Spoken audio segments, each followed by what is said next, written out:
आपके पास एक घर है, आपने किसी को किराए पे दिया या किसी ने किराए पे लिया और फिर वो बाहर नहीं निकल रहा है। आपके पास एक गाड़ी है, आपने लॉक करके रखी, फिर उसने किसी ने इसको चुरा लिया। आपने कोई ऐसी चीज आपके पास है जो आप चाहते हो आपकी हो और कोई उसे ले जाता है या कोई इसका फायदा उठाता है, तो उस प्रॉपर्टी को सेव करने के लिए आपके पास पुलिस है, आपके पास लॉ है। इसी तरीके से इंटेलेक्चुअल प्रॉपर्टी पहले तो हम जानेंगे है क्या, और उसके बाद इसको किस तरीके से कौन से लॉज है या क्या तरीका है इसको आप अपने हुकूक, अपना इंटेलेक्ट, अपनी सोच, आपने जो बिजनेस इसके साथ जोड़ रखा है, वो सारी चीजें आप किस तरीके से सेव कर सकते हैं। पहले तो आपको जानना चाहिए कि ये चीज होती क्या है, और उसके बाद कि कोई इस पे सेंध ना मारे, कोई इसका मिसयूज ना करे। तो अगर आप इंटेलेक्चुअल प्रॉपर्टी राइट्स जान जाएंगे तो फिर आप बाकी चीजों को अच्छे समझ सकते हैं। तो मैं आज इंटेलेक्चुअल प्रॉपर्टी को ही बताऊंगा, जिसकी इन्फ्रिंजमेंट के आगे की बात है वो तो बाद में करेंगे। आज हम इंटेलेक्चुअल प्रॉपर्टी को समझ लें। तो हम लॉ गवर्निंग आईपी, जो इंटेलेक्चुअल प्रॉपर्टी के लॉज है, मीनिंग क्या है, कौन कौन से टाइप ऑफ तरीके होते हैं, कौन कौन से आपके कैटेगराइजेशन होते हैं आईपी के, जैसे इंटेलेक्चुअल प्रॉपर्टी के, जैसे पेटेंट है, कॉपीराइट है, ट्रेडमार्क है, इन्फ्रिंजमेंट, कुछ केस स्टडीज देखेंगे, फिर कंक्लूड करेंगे।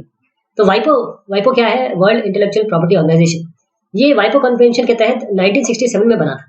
अब वाइपो एक स्पेशलाइज्ड एजेंसी है यूनाइटेड नेशन की, और इसका काम, जो सोल इसका काम है, वो है प्रमोशन और प्रमोटिंग दी प्रोटेक्शन, पूरे पूरे ग्लोब के अक्रॉस प्रोटेक्शन किस चीज का? आईपी का, इंटेलेक्चुअल प्रॉपर्टी।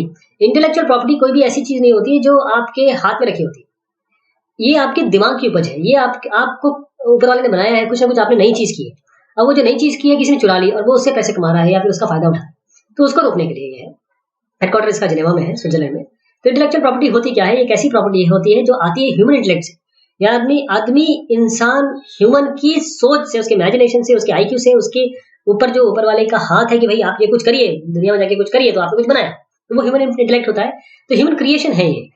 दो इसके फॉर्म होते हैं, एक तो लिटरेरी आर्टिस्टिक वर्क, किसी के गले में सरस्वती है, किसी के हाथ में है, बहुत अच्छी पेंटिंग कर सकता है, कोई बहुत अच्छी कहानी लिख सकता है।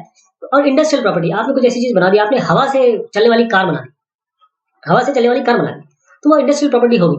तो लिटरेरी और आर्टिस्टिक वर्क में अगर आप समझें तो बुक है, पेंटिंग है, म्यूजिकल कंपोजिशन है, प्लेज है, मूवीज है, रेडियो टीवी प्रोग्राम्स है, परफॉर्मेंसेस है, या फिर आर्टिस्टिक वर्क है। मान लीजिए आपने कुछ गाना बनाया, वो गाना कोई और आपका गाना यूज करके कुछ और उसमें कर रहा है, तो वो एक इंटेलेक्चुअल प्रॉपर्टी आपकी ले रहा है।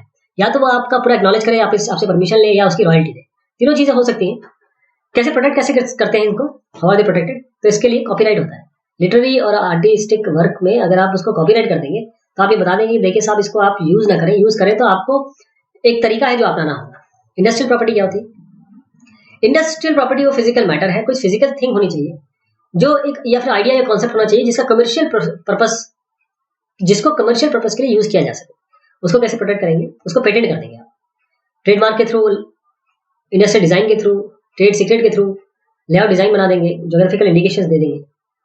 तो आपके जो मेजर टाइप हैं आईपी में, वो एक तो है फंक्शनल टेक्निकल इनोवेशंस, या प्योरली आर्टिस्टिक वाले, या सिंबल, लोगो, वर्ड, साउंड, कलर, डिजाइन। ये सारे के सारे इन अलग अलग लॉज से गवर्न होते हैं और इन सबसे कवर्ड है। तो पेटेंट क्या होता है? पेटेंट ऐसा इन्वेंशन है जो इन्वेंटर क्लेम करता है कि वो उसका एक्सक्लूसिव राइट है। मान लीजिए आपने एक ऑमलेट बनाने की विधि बना ली, क्या इसको पेटेंट कर सकते हैं आप? नहीं कर सकते। क्यों? क्योंकि पेटेंट तभी हो सकता है जब ये आइडिया, ये जो भी चीज है वो नया हो। नया ऐसा कि जो पहले किसी ने नया बनाया हो, ऐसा जो रेवोल्यूशनरी हो, यूजफुल हो, किसी काम का। ऐसा ना हो कि आपने बना तो दिया, किसी काम का नहीं।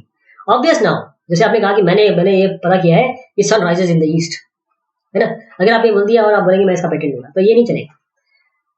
और ये पेटेंटेबल सब्जेक्ट मैटर को पर्टेन करता है, रिलेटेड है। तो पेटेंटेड सब्जेक्ट मैटर क्या हो सकते हैं?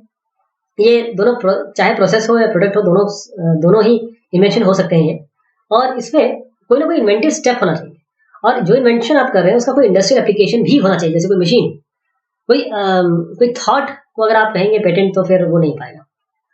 अब is a patent granted in one country enforceable in another country? अगर कहीं एक आपने पेटेंट ग्रांट आपको मिला है, तो क्या वो दूसरे कंट्री में भी है? तो इसका उत्तर है नहीं। There is nothing like a global patent. ऐसा कोई ग्लोबल पेटेंट की बात नहीं है, कोई वर्ल्ड पेटेंट की बात नहीं है। तो टेरिटोरियल है, मतलब एक ज्योग्राफिकल, ज्योग्राफी से रिलेटेड है, कंट्री टू कंट्री वेरी कर सकता है। इसका मतलब ये है कि एक कंट्री में अगर आपको दे दिया गया पेटेंट तो दूसरी कंट्री में चलेगा, ऐसा नहीं है। और इसमें दूसरा एक पहलू भी है कि अगर आपको एक कंट्री में रिफ्यूज कर दिया गया तो दूसरी में आपको नहीं मिलेगा, ऐसा भी नहीं। अब ये साहब देखिए, मैं तो इनको सलाम करता हूँ। ये इनका नाम है हृदयेश्वर सिंह भाटी। ये पैरों से लागी रहे, यानी कि व्हील चेयर में बैठे हैं, लेकिन इन साहब का जज्बा देखिए, इन्होंने क्या किया। इन्होंने 6 प्लेयर्स का एक सर्कुलर चेस बनाया। एक इंसान की प्रतिभा, जब भगवान कुछ लेता है तो बहुत कुछ देता है। ये सामने एग्जांपल है आपके। इन साहब ने ऐसी चीज बनाई, इसका पेटेंट किया, और आज ये इनका नाम स्वर्ण अक्षरों में दर्ज है और इनको बहुत इज्जत से देखा जाता है। इस तरीके से पेटेंट होता है आपका। अगर कुछ पेटेंट आपको मिलता है तो कुछ इस तरीके से दिखता है। अब ट्रेडमार्क की बात करें, ट्रेडमार्क में सिंबल है, लोगो है, वर्ड है, साउंड है, कलर है, डिजाइन है, और या बाकी चीज है जो आइडेंटिफाई करते हैं आपके बिजनेस को या प्रोडक्ट को या कमर्स को। अब मैं एक साइन बना रहा हूँ, मैं इतना अच्छा ड्राइंग तो नहीं कर पाता हूँ, लेकिन एक साइन बना रहा हूँ। अभी बताइए किसी स्पोर्ट से रिलेटेड है क्या? अगर आप पहचान गए तो ठीक है, नहीं तो आगे मैं आपको इसका उत्तर भी दूंगा। तो अलग अलग जो सिंबल्स आते हैं ट्रेडमार्क के, उसमें टीएम होता है, एसएम होता है इस तरीके से, और एक आर होता है। टीएम का मतलब है कि intent to use application file for product के लिए आप यूज कर रहे हैं। सर्विसेज के लिए एसएम है, और रजिस्टर्ड ट्रेडमार्क ये गोल करके आर लिखते हैं इसके अंदर। रजिस्ट्रेशन प्रोसीजर ये है आपका कि एप्लीकेशन फॉर सर्च करेंगे, फिर आपके रजिस्ट्रेशन होगा, फिर एग्जामिनेशन होगा आपके ट्रेडमार्क का, उसका एडवर्टीज होगा इस ट्रेडमार्क का कि देखिए साहब हम एडवर्टीज कर रहे हैं, नहीं है जो इसके पास ये ट्रेडमार्क है, कोई और तो क्लेम नहीं करना चाहता है इसको। अगर कोई अपोजिशन आता है तो उस अपोजिशन के तरजीह दी जाएगी, उसके हिसाब से बैठ के इस पर डिसीजन लिया जाएगा। जो भी अथॉरिटी है हमारे यहाँ आईपीआर की इंडिया में दूसरी अथॉरिटी है एक, जहाँ पर आप पेटेंट अप्लाई करते हैं और सर्टिफिकेट फिर उसका इशू किया जाता है। तो एप्लीकेबिलिटी क्या है इसकी ट्रेडमार्क की, उसको आप ट्रेडमार्क एक ऐसा साइन है जो यूज्ड ऑन है, यानी कि आप गुड्स या सर्विसेज पे इसका उपयोग कर सकते हैं, इसको लगा सकते हैं। यूज्ड ऑन का मतलब ये है कि आपको वो प्रोडक्ट में दिखेगा, उसी कंटेनर या रैपर में उसको लगा के बेच सकते हैं। अब करेक्ट यूज देखिए कि आपने रेमंड टेक्सटाइल आपको लिखना है, देखिए रेमंड टेक्सटाइल यहाँ पर किस तरीके से, आपको रेमंड टेक्सटाइल और बाकी टेक्स्ट में अंतर नहीं समझ में आ रहा हो, लेकिन यहाँ पर रेमंड टेक्सटाइल में और इस रेमंड टेक्सटाइल में आपने यहाँ पर सिंगल कोट में दिया है, इसको बोल्ड किया अलग कलर में दिया, इस तरीके से आपको देना है। करेक्ट यूज देखिए, विमल है आपने इस तरीके से लिख दिया, इलिटी है आपने इस तरीके से लिख दिया, एक्टोजा है इस तरीके से लिख दिया। ये सही तरीका है, ये बिल्कुल गलत तरीका है। स्पेलिंग चेंज ना करें, कैल्विन क्लीन है तो कैल्विन क्लीन ही रहने दें, वरना ये अलग हो जाएगा। स्पेलिंग चेंज नहीं होनी चाहिए। ट्रेडमार्क देखिए, आपको याद है मैंने टिक बनाया था, वो ये है नाइकी के लिए, शायद ये मैकडोनल्ड्स के लिए है, ये ऑरेंज के लिए है। कलर देखिए, कलर से ही बता देता है कि ऑरेंज की बात हो रही है, ट्रेडमार्क है इसके ऊपर। कोको कोला की या बॉटल है, उसके ऊपर कोको कोला लिखा हुआ, यानी कि आप इसके ऊपर एम्बेड करके भेज सकते हैं, इसको इसमें दर्ज कर सकते हैं। तो नेम हो सकते हैं, लोगो टाइप हो सकता है, सिंबल हो सकता है, स्लोगन हो सकता है। आजकल हर चीज के साथ स्लोगन आता है। और ये कलर है, शेप है, देखिए ये शेप भी पेटेंटेड है, बाकायदा शेप भी पेटेंटेड है।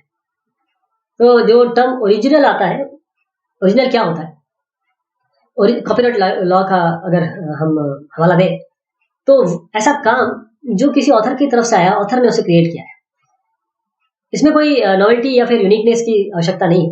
अगर यहाँ पर दर्ज करें आप, क्योंकि पेटेंट लॉ में आपको नॉवेल्टी की जरूरत है, लेकिन यहाँ पर नहीं है। तो कॉपीराइट लॉ की बात हम कर रहे हैं, ये आपके एक्सप्रेशन ऑफ आइडिया को कॉपीराइट करता है, आइडिया को नहीं, एक्सप्रेशन ऑफ आइडिया को। ध्यान दीजिएगा, एक आइडिया होता है और एक एक्सप्रेशन ऑफ आइडिया होता है। क्या क्या इसमें कवर होता है, लिटरेरी, फिल्म, ड्रामेटिज्म, म्यूजिकल आर्टिस्टिज्म और साउंड रिकॉर्डिंग, ये सारी कॉपीराइट में आती है। कॉपीराइट में क्या नहीं आता है, आइडियाज नहीं आएंगे, फैक्ट्स नहीं आएंगे, रेसिपीज नहीं आएंगे, जैसे मैंने बताया था कि ऑमलेट का आपने बना दिया, वो कॉपीराइट में नहीं आएगा। और जिसमें ओरिजिनलिटी नहीं है, अगर फोन बुक बना दिया आपने पूरे विश्व का, हिंदुस्तान का या किसी क्षेत्र का, आपने कहा मैं इसको कॉपीराइट करा लेता हूं, ये हो नहीं पाएगा। नेम है, टाइटल है, शॉर्ट फ्रेजेस, ये भी नहीं हो पाएंगे। फेयर यूज क्या है, और समझिएगा फेयर यूज क्या है। फेयर यूज आपको परमिशन देता है कि आप कॉपीराइटेड मटेरियल यूज कर सकते हैं, लेकिन कोई क्राइटेरिया आपको मीट करना पड़ेगा, जैसे जो प्रोटेक्ट करता है फ्रीडम ऑफ स्पीच को। और ये पब्लिक बेनिफिट्स को, जैसे एजुकेशन के लिए आप यूज करते हैं, है ना, कई चीजें आप रिक्रिएट करते हैं जो चीज ऑलरेडी है, आप बोलते हैं इसको कॉमन लाइसेंस होता है, उस हिसाब से आप कर सकते हैं। या फिर आप परमिशन ले सकते हैं, जिसने बनाया उससे बाकायदा परमिशन लेके आप उसका नाम वगैरह दे के बता सकते हैं कि मैं इसको यूज कर रहा हूँ। किस तरीके से कितना यूज कर सकते हैं, फोटो इमेजेस है 5 यूज कर सकते हैं एक ऑथर के, 10% या 15 वर्क जो भी कलेक्शन है उसका यूज कर सकते हैं। डेटाबेस इंफॉर्मेशन है तो 10% या 2500 जो भी कम हो। इन्फ्रिंजमेंट क्या होते हैं, जो अगर आपका किसी ने मिसयूज किया या फिर उसमें इंक्रोचमेंट किया आपके कंटेंट में, जो आपने बनाया है या फिर कॉपीराइट किया हुआ है या फिर पेटेंट दिया हुआ है या फिर उसका आपके पास कंट्रोल है, तो इन्फ्रिंजमेंट में कोई भी उसका रिप्रोडक्शन हो या यूज हो या डिस्ट्रीब्यूशन हो या परफॉर्मेंस हो, तो वो बगैर अगर परमिशन के ओनर के हो रहा है तो उसे हम इन्फ्रिंजमेंट कहते हैं। इसमें आइडेंटिकल और सब्सटेंशियल सिमिलर रिप्रोडक्शन, ये आपने क्या किया कि कोई चीज ली और उसको हल्का सा चेंज कर दिया, वो भी इन्फ्रिंजमेंट में ही आता है। तो इन्फ्रिंजमेंट में डैमेजेस कवर होते हैं, इंजंक्शन कवर होता है। अब पेटेंट इन्फ्रिंजमेंट के लिए रेमेडीज क्या है?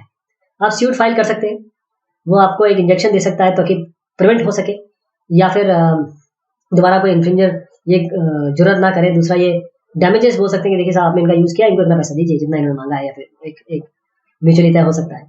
और या फिर आप जब भी यूज करें उसकी रॉयल्टी दें आप। जैसे आईफोन एप्पल ने एचटीसी को स्यू किया था, उन्होंने उनके कंटेंट को यूज किया था तो हुआ, और उसके बाद एचटीसी को पे करना पड़ा। देखिए ये अलग अलग एडिडास का वो है, लुक है, एक ओरिजिनल है, इसमें एक चुराया हुआ है। तो एडिडास सोलोमन ने इसको फाइल किया था दिल्ली हाईकोर्ट में काउंटरफीटर्स के कारण, उसको सीज किया गया और करीबन 15 लाख दिया गया जिन्होंने फ्रीज किया था। अब देखिए ये दोनों कितना सेम है, दोनों कितने सेम है। तो जिस बेचारे ने इतनी मेहनत की है उसका आपने जस्ट देख के, जब वो मार्केट में आ गया जस्ट देख के आपने बना दिया, ये तो गलत है। इसके लिए ये कॉपीराइट क्लेम्स है, जिसमें आर्टिस्टिक वर्क है, इसमें आप जरूर दूसरी पार्टी को अंडर लॉ ला सकते हैं। अब इनोसेंट वाली बात है कि मुझे तो पता ही नहीं था, अरे मैं तो भोला हूँ, मैं तो नादान हूँ, ये चलेगा नहीं। आप अगर अनअवेयर है, आप अगर वहां पर पेटेंट लिखा हुआ है, सामने RTM SM लिखा हुआ है, इस तरीके से कोई चीज है, उसके बाद भी ये जैसे एग्जाम्पल में दे रहा हूँ, तब भी अगर आप इसे यूज कर रहे हैं तो आपको नादान नहीं माना जाएगा, आपके ऊपर एक्शन जरूर लिया जा सकता है। तो कंक्लूजन में ये कहूंगा कि खुद बनाइए, किसी का चोरी मत करिए। किसी की रोटी चल रही है उससे, किसी का बिजनेस चल रहा है, वहां अपना खुद करिए। कोई ऐसी चीज बनाइए जिसमें आपको इज्जत मिले, जिसमें आपको एक अचीवमेंट की एक अंदर से वो आए, जज्बा आए, एक फीलिंग आए। किसी की चीज को लेकर अगर आप बनाते हैं, चोरी करते हैं, तो पहले तो ये एथिकली गलत है, और अगर एथिकली भी, चलिए आप एथिकली भी नहीं मानते, तो कोर्ट ऑफ लॉ तो है ही आपके लिए। बहुत शुक्रिया, बहुत धन्यवाद।